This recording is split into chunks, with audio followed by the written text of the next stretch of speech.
Hello there, I'm Kaz, and it's our 2-year anniversary!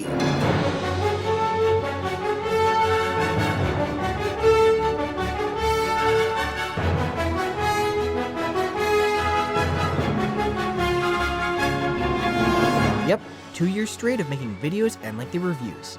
And what a year the last one has been. I started up tonight with discussing Tomb Raider, turned the spotlight onto some smaller titles, and took a look at what may be my favorite game of all time for one of my favorite series anniversaries. So once again, the time to celebrate the occasion via review is nigh. Last year, we took a look at the overlooked gem, Henry Hatchworth and the Puzzling Adventure, and the year before that, the masterful Metroidvania-esque Monster Tale. So, what obscure DS game shall we look at today? Will we venture into Locke's quest for an epic tale and terrific tower defense? Will we discover the madness that lies in Atlas's Nights in the Nightmare? Or perhaps I can take you back to the past with Xseed's Retro Game Challenge.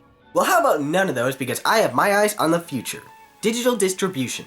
Instead of taking a look at one of the many physical releases on the Nintendo DS, we're going to take a look at the newest release on the 3DS, courtesy of Corecell Technology. Founded in 2002, Corecell specializes in developing and publishing mobile games, though they have worked on console titles like Crazy Strike Bowling on the PS3. Now, their latest title has hit the 3DS eShop under the name AeternoBlade. Is this a timeless new gem to place among the eShop's top shelves? Or should you rewind the clock to get back all the time you wasted playing this garbage heap of a game? Take up your arms and let's have a look. The story to AeternoBlade is one of sadness and vengeance. A woman who suffers from memory loss named Freya wields the titular AeternoBlade, which apparently includes a space between Eterno and Blade, making the title of the game head-tilting, but I digress. All she remembers is her village was burned down to the ground by our main villain, Belladum. So she sets out on a quest to awaken the power of her blade and avenge her fallen brethren. A simple premise, a tale of revenge with some interesting ideas thrown in, which is completely squandered by some truly terrible writing. Characters are forgotten about as quickly as they're introduced, plot twists are hinted at with the subtlety of a stampeding elephant, several plot threads are left unresolved, and the translation is completely butchered. Are you sure you've had enough rest? Are you sure you understand the usage of your verb's tense? That have should be in the past tense. Are you sure you've had enough rest? Or are you sure you had enough rest? Yes, I always believed that justice would always prevail. That second always is unnecessary. It's either I always believe justice would prevail, or I believe justice would always prevail. This isn't nitpicking, it's basic sentence structure that an 8th grader would learn in middle school. In this day and age, a properly translated story should be expected from a new release, no matter what country the creators hail from. Oh, but that's not the end to this riveting tale's troubles, my friends. See, while the translation is bad, the dialogue is even worse. Wait, so you don't feel anything anymore, but all you feel is anger and hate? Those two sentences completely contradict one another! Moments like these only add another thick layer of crud to a relatively plain sandwich of a story. Your best option is just to skip through AeternoBlade's cutscenes and try to enjoy the gameplay. Try as hard as you can. AeternoBlade is yet another attempt to craft a successful Metroidvania game on the 3DS, this time with a heavy focus on combat and puzzles in the form of the game's main hook, time manipulation. When you die, you can rewind time by touching a gear on the bottom screen and continue where you left off. Well, sounds like a great premise. The Prince of Persia series pulled up time manipulation and provided a challenging experience with expertise. The only problem is that rewinding your health only restores a very small amount of HP, so you'll likely be rewinding time a lot when you're fighting with barely any health left, which, frankly, isn't much better than simply restarting the area with full health. Even when you do use it, most of the time it barely gives you enough time to dodge the attack that killed you in the first place, assuming it wasn't falling on top of the many spikes.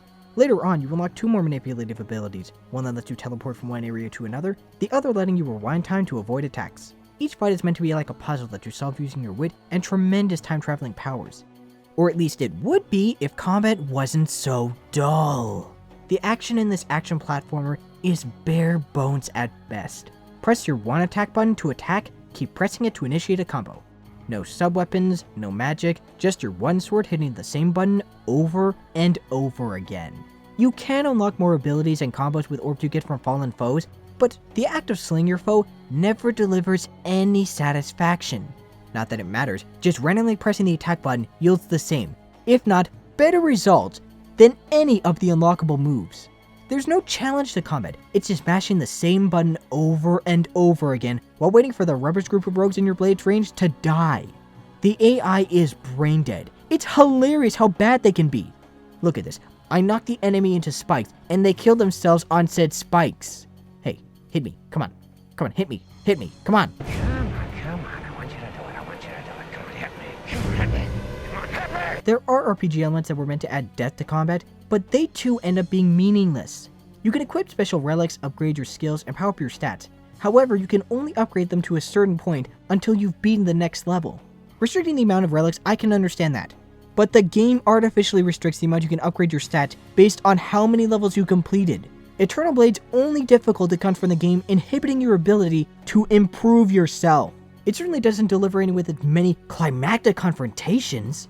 The load times are frequent, but they're not as bad as, say, Persona 2 Innocent Sin, which had a load every time you entered a battle and exited one. Then again, the battles in that game were strategic, challenging, and satisfying to pull off successfully.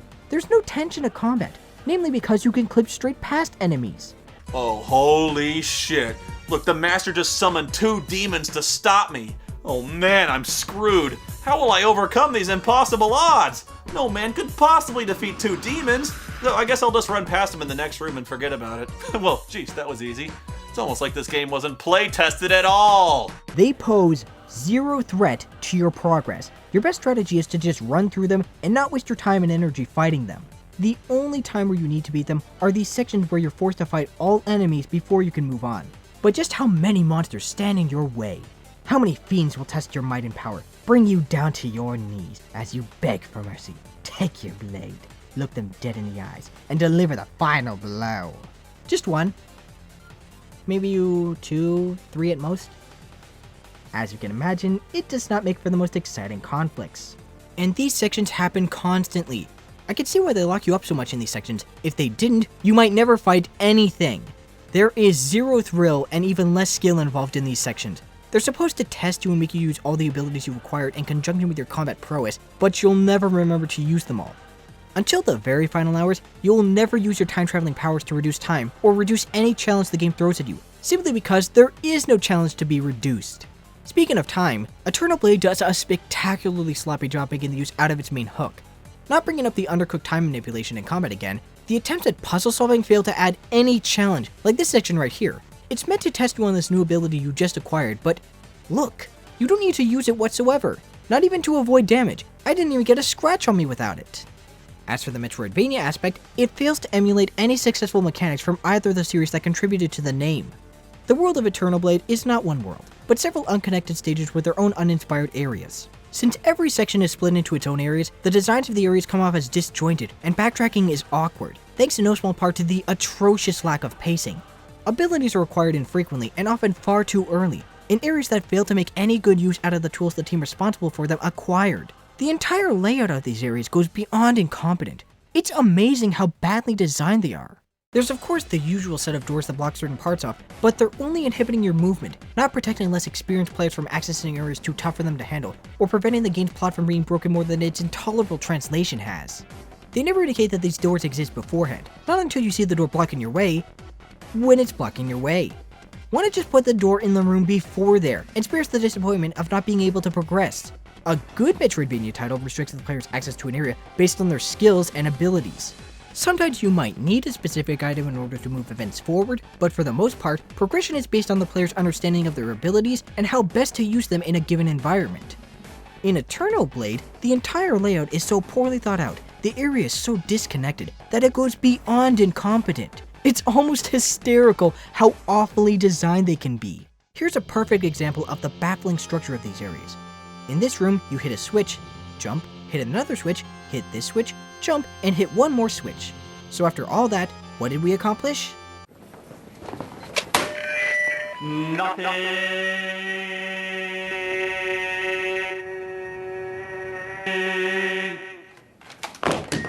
There is absolutely no point in going to this room. Nothing! Absolutely nothing! Nothing of value was gained, nothing of value was lost. You get nothing! You lose! Good day, sir! For a game where time manipulation is the main mechanic, it's almost insulting how much of a complete waste of time some of these areas can be. You can return to earlier stages, but there's almost nothing to do in them except retread the areas you've already gone through. There might be 1 or 2 items that you couldn't get before with your newfound powers, but you'll likely find the exact same item in a later stage, rendering any point of painstakingly backpedaling, sing it with me folks, Pointleness.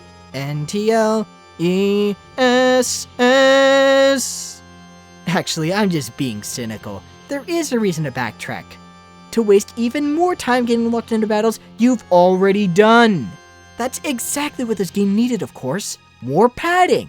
And speaking of which, if you don't find a certain item before the final boss battle, it lazily recycles the opening cutscene and sends you back to the beginning of the game. And yes, you lose. Every single thing. You weren't up to that point and have to play through the entire game just to get them back. Screw that.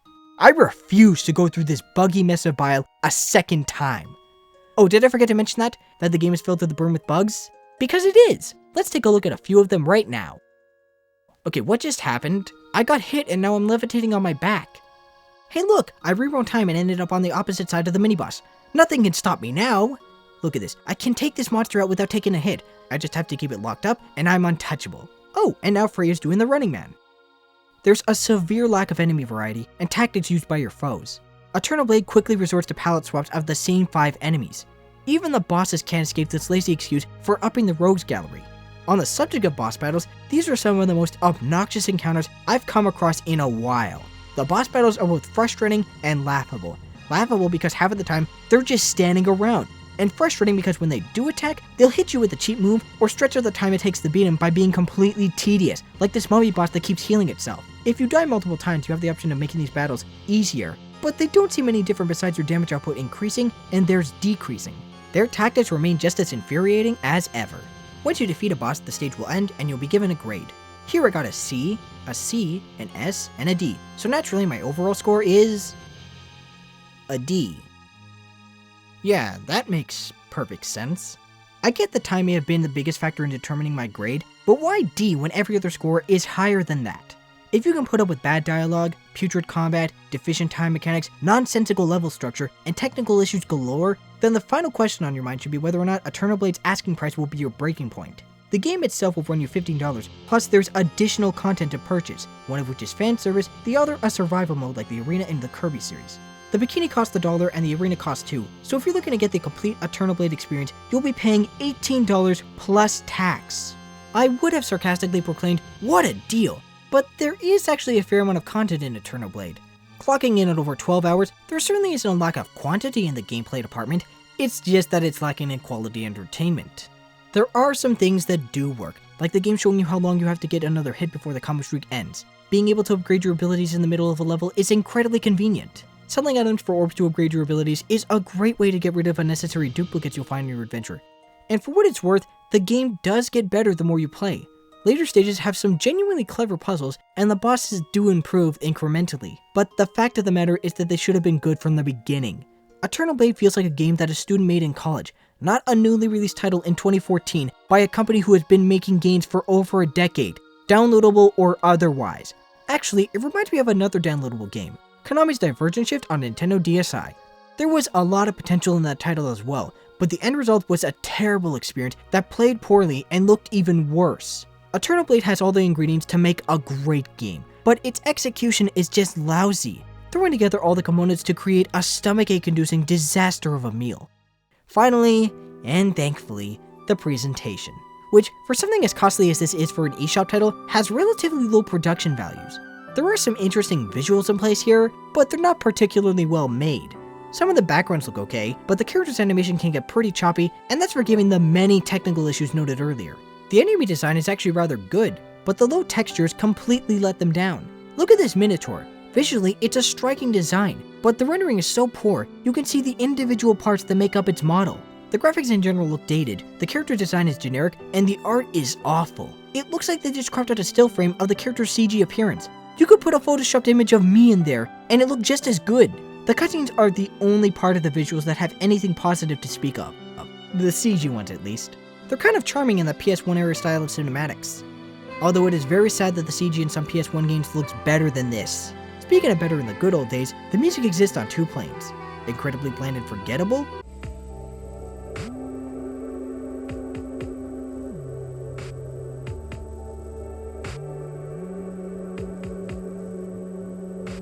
or headache-inducingly memorable for all the wrong reasons.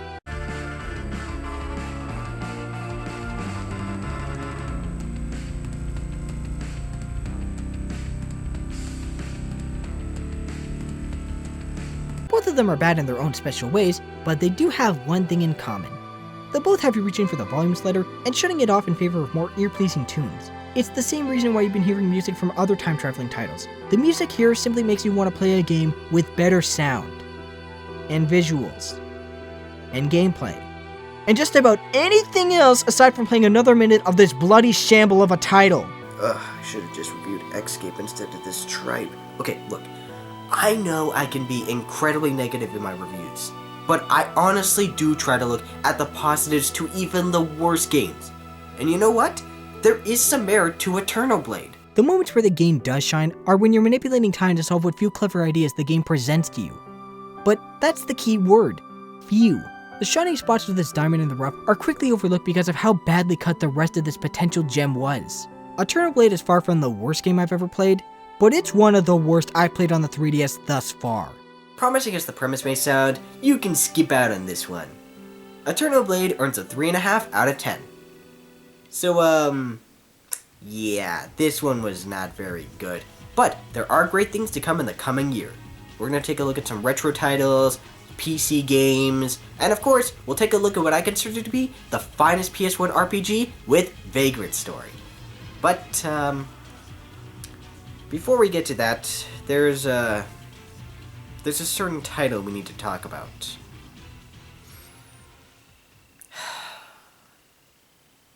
You all know what it is. I'll see you in March. Until next time, game on, my friends. Really not looking forward to this at all.